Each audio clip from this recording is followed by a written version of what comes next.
ओम नमः सिद्धेभ्य।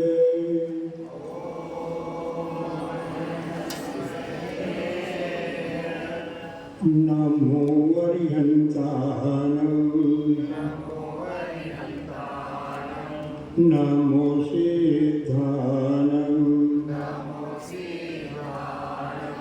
नमो आर्यानं।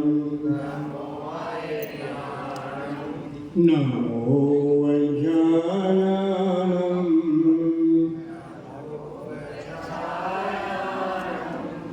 नमो लोके सर्वसाहुनं। बोलो देवादि देव श्री आदिनाथ भगवान की जय। बोलो परम पूज्य आचार्य गुरुदेव गोस्वामी महाराज की जय।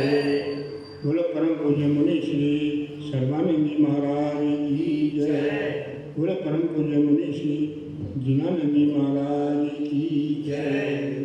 बोले परम पूज्य मुनि श्री दीक्षांत पुण्यानंद जी महाराज की जय। बोले मुनि संघ की जय। पिछली बार ब्रह्मचर्य व्रत के बारे में वार्ता चल रही थी और वो थोड़ी ही हो पाई थी। आज फिर उसी के बारे में थोड़ा सा चर्चा आप लोगों से कर लेते हैं।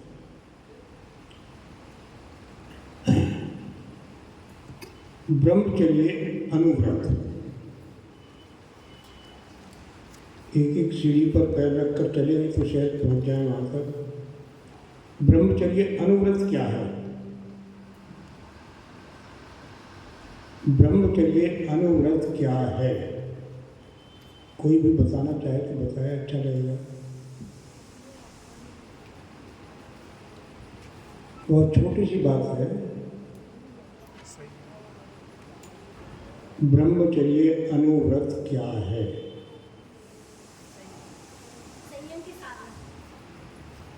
वो तो महाभारत में बोलती है।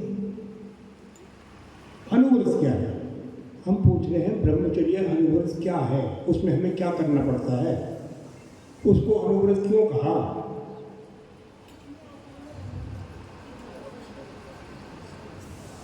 देखिए,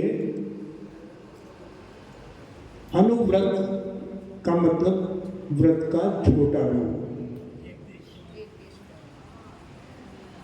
अगर हम पर स्त्री में आसक्ति न रखें, पर स्त्री में या पर पुरुष में आसक्ति न रखें, तो उसको हम अनुव्रत के रूप में लेते हैं। अनुव्रत वाला व्यक्ति अपनी स्त्री के साथ संयोग कर सकता है, परंतु पर स्त्री या पर पुरुष के साथ संयोग नहीं कर सकता। ऐसा अनुव्रत का स्वरूप है। अब देखिए, ऐसा नहीं कि ये बात जैन धर्म वाले ही मानते हैं। महाभारत में कहा गया है, चत्वारि द्वार नारकाणी। प्रथम रात्रि भोजन, पर स्त्री गमन,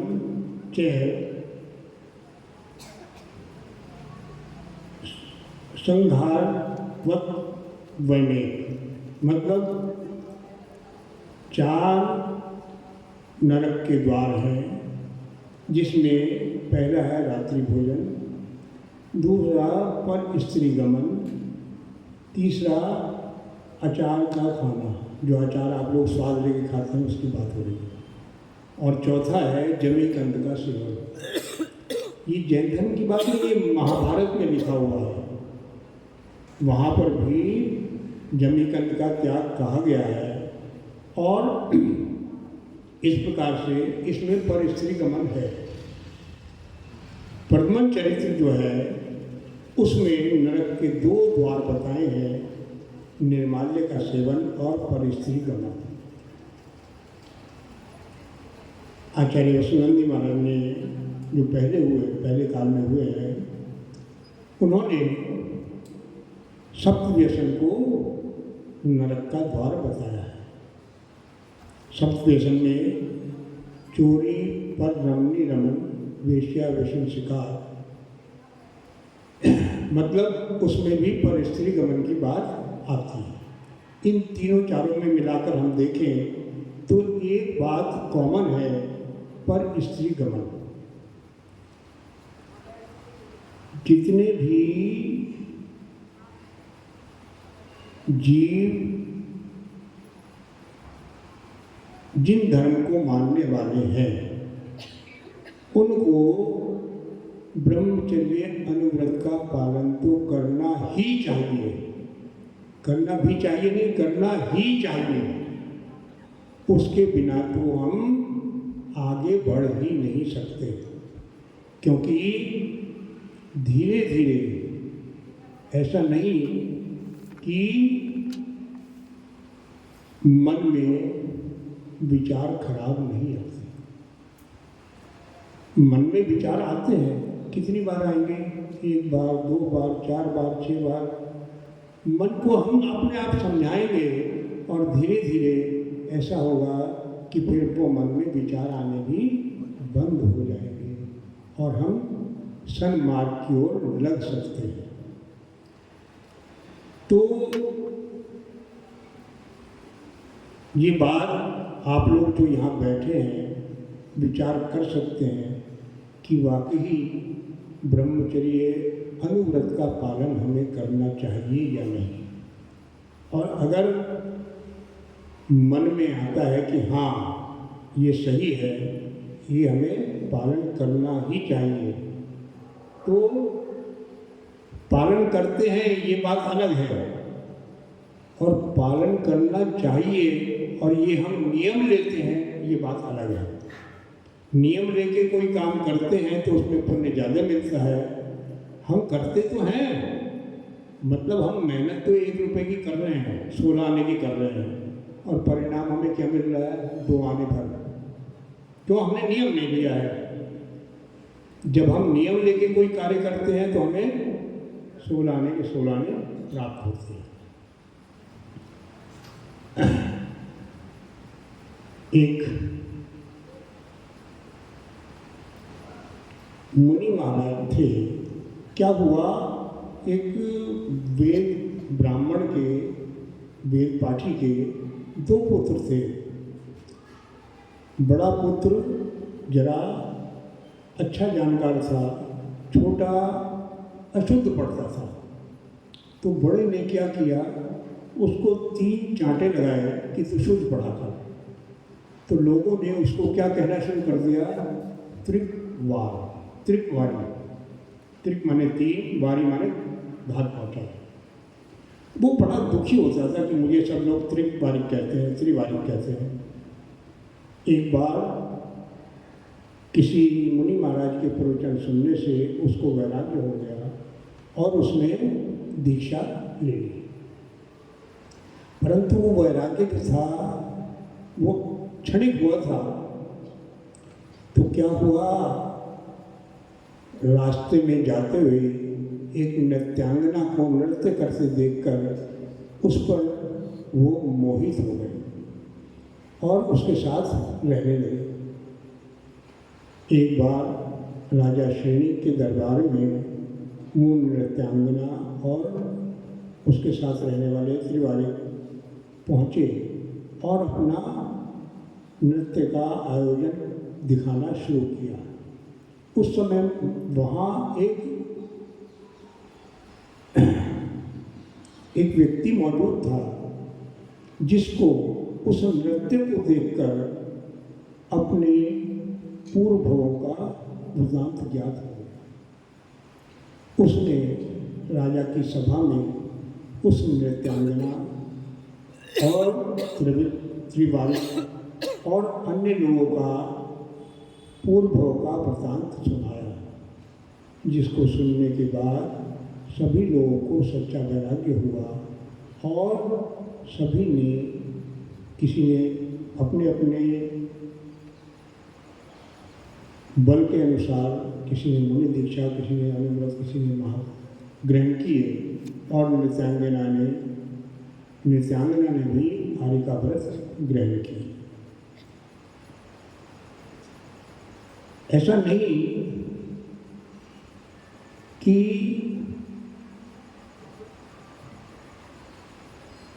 ये सब बातें, क्योंकि जो आपने अक्सर अभी तक वृत्तांत ज़्यादातर सुने पढ़े हैं वो पुरुषों के बारे में। एक गांव में एक वैश्य की स्त्री का प्रेम एक चोर से था। वह चोर चोरी करते हुए पकड़ा गया और उसको सूली की सजा राजा ने सुना दी। अब उस स्त्री का नाम था वीरवती। वह उस चोर से मिलने के लिए रात्रि में शमशान में जहाँ उसको सूली दी गई थी वहाँ पहुँचती है, परंतु वो सूली पर ऊपर टंगा हुआ था तो वो लकड़ियाँ शव वगैरह इकट्ठे करती है, ऊपर चट्टा लगाती है और उस पर चढ़कर अपने प्रेमी से मिलती है।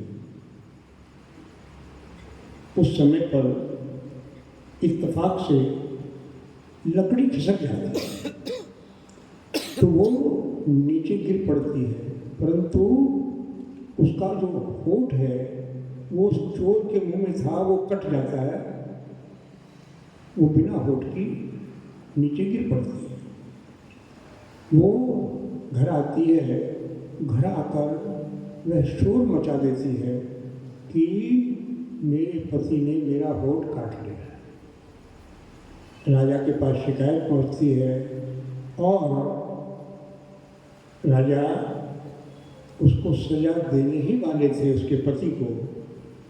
इतने में सारी असली बात कोई व्यक्ति जाकर कह देता है कि ऐसा ऐसा नहीं है, इसके पति ने कुछ नहीं किया बल्कि ये खुद गई थी और वहाँ जाके देख सकते हैं उस चोर के मुंह में इसका होठ अब भी टंगा हुआ है। इतना सुनने के बाद राजा उसको सिर मुंडवा के मुंह काला करा के देश निकालने की सजा दे देता है। एक बार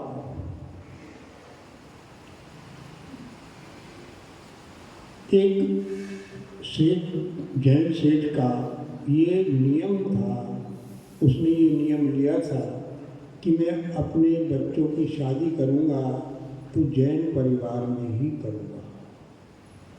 वैसे ऐसा होना तो अब भी चाहिए, चलता नहीं है। तो उसकी एक पुत्री थी, उस पुत्री पर एक दूसरे सेठ का लड़का जो कि जैन नहीं था, उसको देखकर उस पर मोहित हो गया और उससे शादी करने के लिए उतारू हो गया। बिल्कुल मुझे तो शादी करनी है तो यही। अब माँ बाप ने कहा भैया वो अपने बच्चों की शादी जैन परिवार में ही करते हैं, उसमें अब कुछ भी हो। तो उन्होंने कुछ दिन के लिए जैन धर्म को अपना लिया। जैन मंदिर जाने, बौद्ध थे, बौद्ध धर्म को मानने वाले थे, जैन धर्म को अपना लिया, मंदिर जाने लगे, पूजा पाठ करने लगे। मतलब शहर में ये हो गया कि हाँ ये भी जैन हैं। उन दोनों की शादी हो गई। उस कन्या का नाम था नीली। परंतु जब आकर उसने देखा कि घर में बौद्ध हैं, सब बौद्ध धर्म को मानते हैं, तो उसने किसी को कुछ नहीं कहा, अपने धर्म को वो मानती रही और चलाती रही। क्या होता है, उसके परिवार के और लोग उससे कहते हैं कि बौद्ध साधु बहुत ज्ञानी होते हैं, सब कुछ जानते हैं, तुम्हें अभी तक उनके ज्ञान का पता नहीं है, इसलिए तुम ऐसी बातें करती हो। और मैं उन्हें अपने घर पर भोजन के लिए निमंत्रण दे रहा हूँ, तुम उनके लिए भोजन तैयार करके उन्हें भोजन कराओ। ठीक है। साधु लोग आते हैं, वो भोजन उनको कराती है और क्या करती है कि उनके पैर की एक एक जूती के छोटे छोटे महीन महीन टुकड़े कराकर और चटपटे भोजन में मिलाकर उनको खिला देती है। जब भोजन के बाद वो साधु लोग देखते हैं कि हमारी एक एक जूती, एक एक पैर की जूती नहीं है सबकी, तो वो पूछते हैं कि हमारी जूती कहाँ गई। नीली कहती है, आप लोग तो परम ज्ञानी हैं, आपको तो इतना ज्ञान है, ससुर जी बता रहे थे आप सब कुछ जानते हैं, आप जान लीजिए आपकी जूती कहाँ है। अब वो ज्ञानी हो तो बात हो ना, बेचारे बड़े शर्मिंदा हुए, नहीं बेटा तुम हमें जूती बता दो, हम ऐसा कुछ नहीं है, ये तो अब आप कह रहे हैं तो मैं बता देती हूँ, आपकी जूती तो आपके पेट के अंदर है। अरे ऐसे कैसे हो सकता है, जूती पेट में कैसे जा सकती है? अगर आपको यकीन नहीं है तो वमन करके दे दीजिए। साधु वमन करते हैं, उसमें आप उनको उनकी उल्टी में उनको दिखाई पड़ते हैं छोटे छोटे टुकड़े, उसके मान जाते हैं। अब देखिए उसके ससुराल वाले कहते हैं कि इसने हमारे धर्म के साधुओं की बड़ी बेइज्जती की है। वो उस पर दोष लगाते हैं कि ये किसी पराये पुरुष से मिली हुई है, इसलिए इसने ऐसा किया है। अब जब किसी पर कोई संकट आ पड़ता है तो उसे कौन याद आता है? बस भगवान को जब ही याद करते हैं जब संकट आता है, आराम के दिनों में याद नहीं करते। आप खुद ही कह रहे हैं, देखो मैं नहीं कह रहा। तो नीली क्या करती है, जिनेंद्र भगवान के सामने स्वर्ग में खड़ी हो जाती है और कहती है कि जब तक मुझ पर लगा हुआ दोष शमित नहीं होगा तब तक मेरे चारों प्रकार के आहार का त्याग है। उसकी इस प्रतिज्ञा से उस जगह के जो रक्षक देव थे वो नीली के सामने आकर प्रकट होकर कहते हैं, पुत्री तो चिंता मत कर, मैं नगर के सारे द्वारों को कील देता हूँ और सभी नगरवासियों को स्वप्न देता हूँ कि जो भी सती इस नगर के द्वार को पैर लगाएगी तभी नगर के द्वार खुलेंगे। वो ऐसा करके कहकर चले जाते हैं। सुबह जब नगरवासी उठते हैं तो देखते हैं नगर के द्वार बंद हैं और स्वप्न में वो देख चुके थे, स्वप्न उनको आ चुका था, राजा को भी स्वप्न आ चुका था। तो सभी लोग राजा के पास जाते हैं। राजा कहता है, भाई सभी जो शहर में स्त्रियां हैं उनको लाकर उनका पैर से इस दरवाजे को छुआया जाए। सभी स्त्रियां आती हैं और पैर से दरवाजे को छूती हैं, परंतु दरवाजा नहीं खुलता। राजा पूछता है, कोई और महिला रह गई है क्या? लोग कहते हैं, हाँ, वो सेठ की पुत्र नीली नहीं आई। सभी लोग जाकर नीली से प्रार्थना करते हैं और नीली को उस स्थान पर लेकर आते हैं। उसके पैर लगाने से वह द्वार खुल जाते हैं। तो सभी लोग उसको सती कहकर उसकी इज्जत करते हैं और सेठ के परिवार को कहते हैं कि आपने जो इसको दोष लगाया था वो मिथ्या था। अगर ऐसा नहीं होता तो इसके पैर लगाने से द्वार नहीं खुलते। तो देखिए, एक नीली ही नहीं, बहुत सारी ऐसी सतियाँ हैं, सीता है, अंजना है, चंदना है, जिन्होंने अपने सतीत्व की परीक्षा देकर इस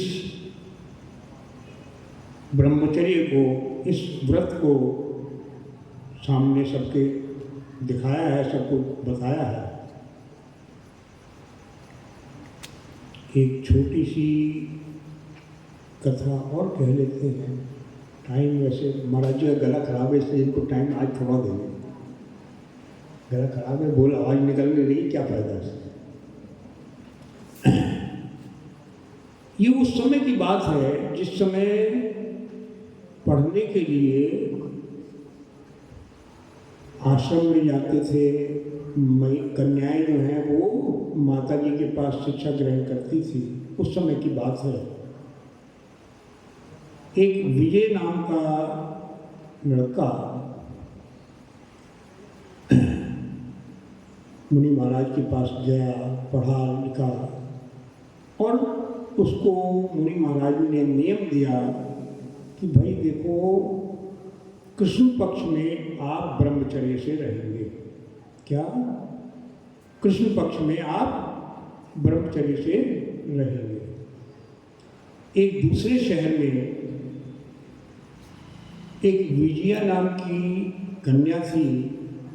वह माता जी के पास पढ़ने के लिए गई। तो पढ़ाई पूर्ण होने के बाद उसने माता जी से कहा कि कोई नियम मुझे दे दे। उसने कहा, बेटा जो तुझे रुचे, जो तुझे अच्छा लगे वो नियम तू ले ले। विजया ने कहा, माता जी मैं शुक्ल पक्ष में ब्रह्मचर्य का नियम धारण करती हूँ। माता जी ने कहा, बेटा तुम कर तो रही हो, परंतु तुम्हारी परीक्षा होगी। विजया ने कहा, चाहे कितनी भी परीक्षा हो, मैं अपने व्रत को, अपने नियम को नहीं तोड़ूंगी। ठीक है। होनी कहिए या भाग्य कहिए, जो भी है, अलग अलग शहर में रहने वाले थे, उनकी दोनों की शादी हो जाती है। जिस समय शादी होती है उस समय कृष्ण पक्ष चल रहा था। शादी होने के बाद जब दोनों घर आते हैं तो विजया और विजय इकट्ठे जब बैठते हैं तो विजय कहता है, देखो 4-6 दिन रह गए हैं, मेरा कृष्ण पक्ष में ब्रह्मचर्य का नियम है, 4 दिन बाद मैं तुम्हारे पास आऊँगा। जैसे ही शुक्ल पक्ष शुरू होता है तो विजय आता है। तो ये कहती है, मेरी गलती क्षमा करना, मैंने अनजाने में अपने जीवन में नियम लिया था माता जी से कि मैं शुक्ल पक्ष में ब्रह्मचर्य से रहूंगी। और देखो, जो होना था वो हो गया।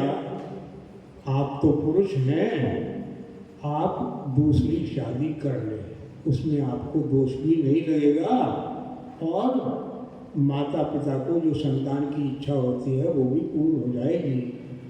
मुझे इसमें कोई ऐतराज नहीं है।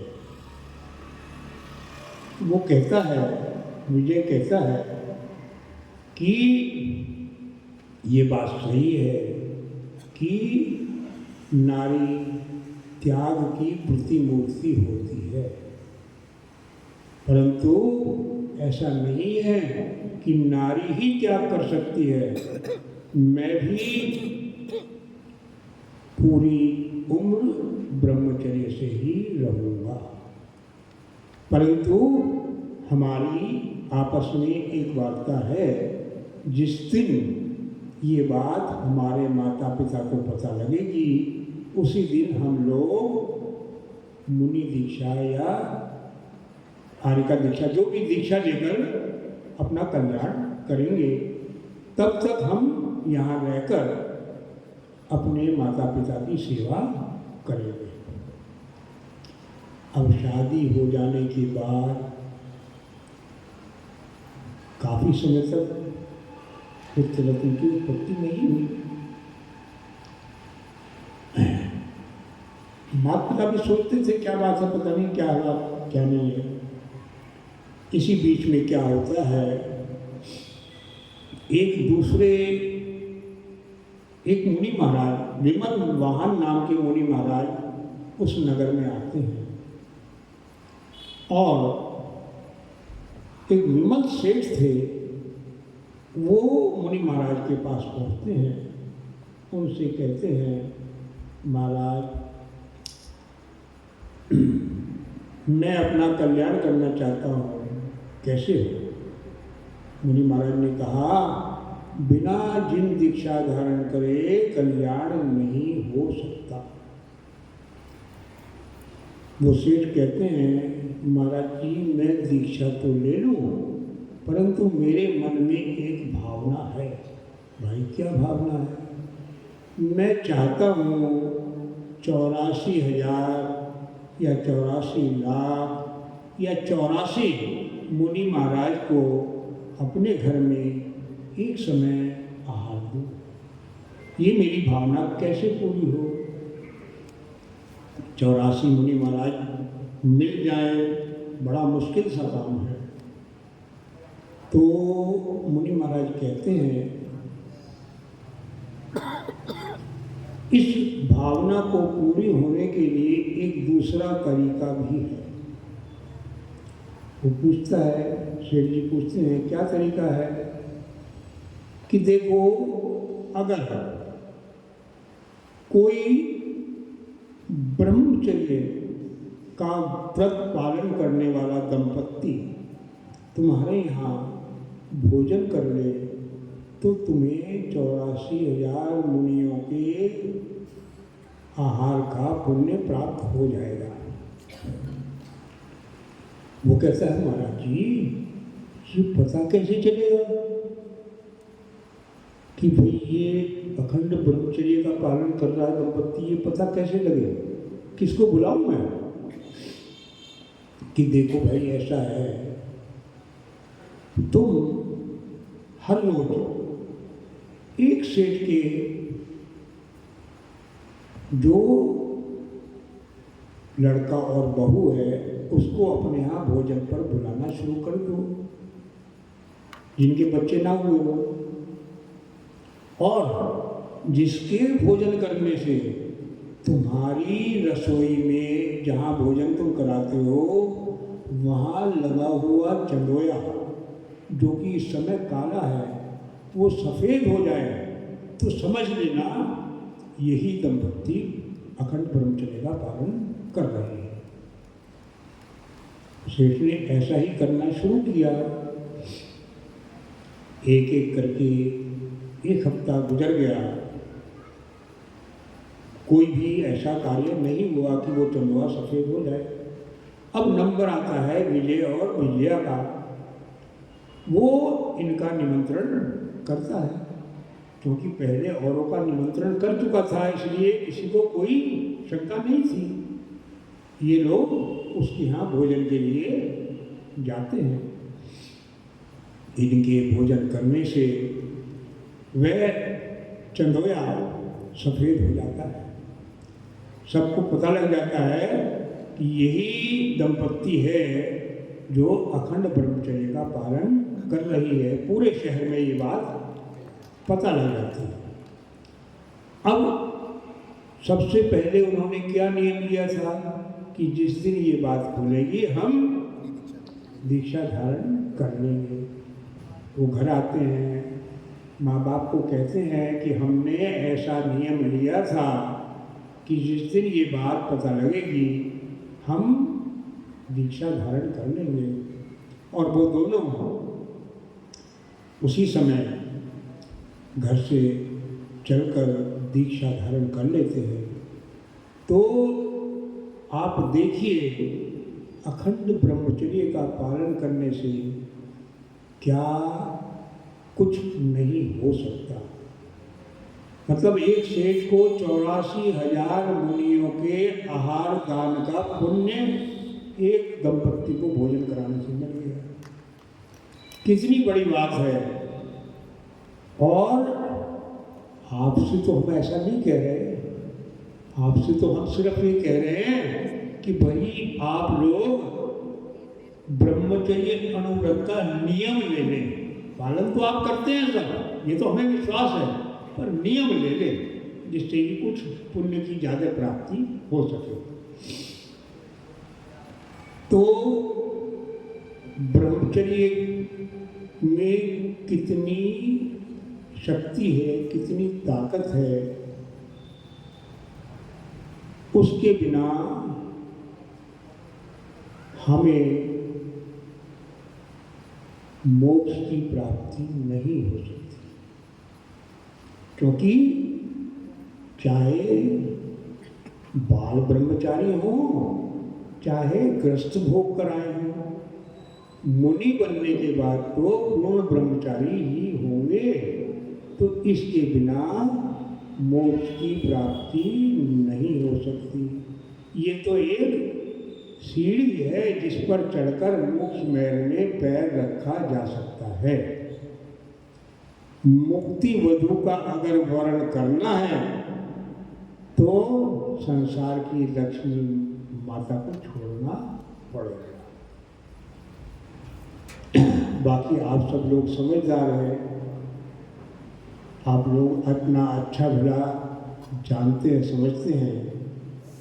इन्हीं शब्दों के साथ मैं अपनी शब्द श्रृंखला को विराम देता हूँ। बोलो परम पूज्य आचार्य गुरुदेव वसंत जी महाराज की, परम पूज्य मुनि श्री सर्वानंद जी महाराज की, परम पूज्य मुनि श्री जीनानंद जी महाराज की।